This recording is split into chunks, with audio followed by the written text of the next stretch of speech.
the most important thing is to be informed. You really need to understand what it is that you're buying.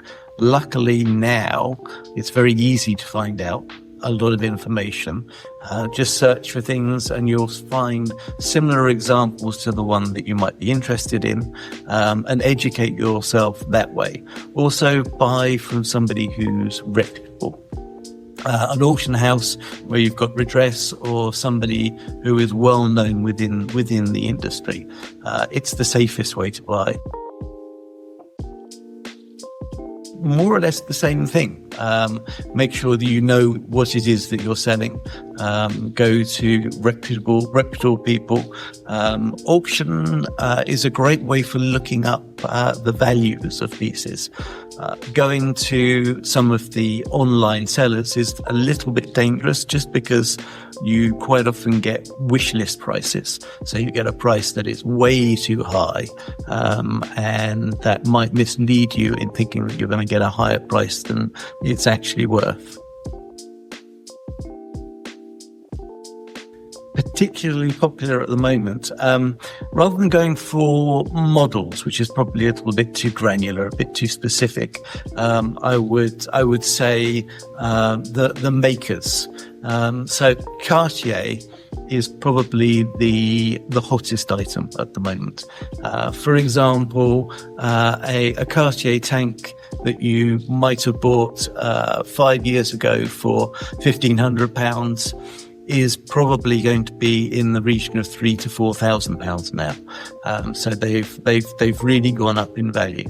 Other models that are always popular, super popular, are Rolex Daytona, for example, Rolex Submariner. All those type of watches are very, very well looked upon and have historically done very, very well at auction.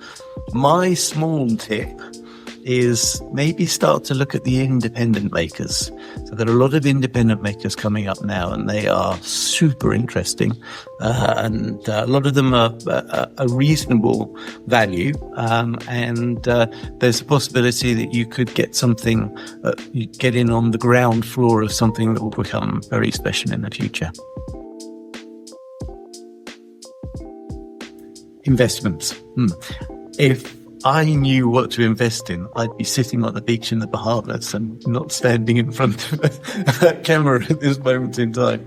To invest in a watch, my advice is to buy what you love. If you buy what you love, if you buy it on the second-hand market, on the pre-owned market, then it's already got its value. Therefore, it's very unlikely that you will lose a lot of money, and you have the possibility of gaining. And if you buy it, wear it, and sell it for a profit, I'd say that's a win. Investing, people have come unstuck trying to invest in watches or any art items. So if you want to make the risk, fine, but it is a gamble.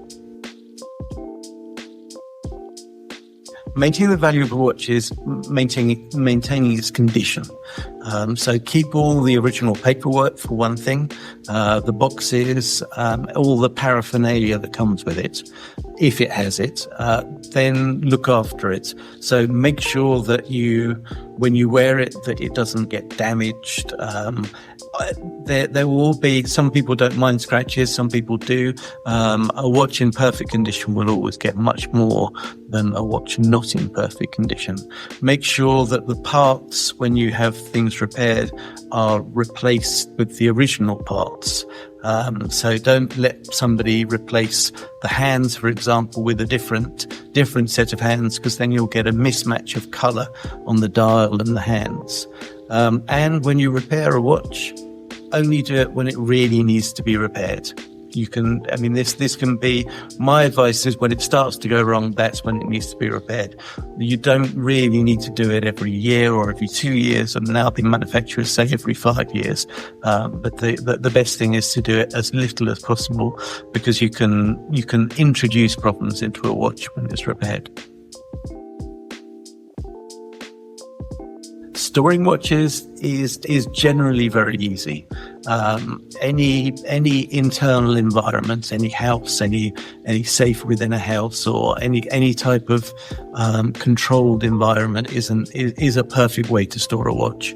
What watches don't like are changes in temperature.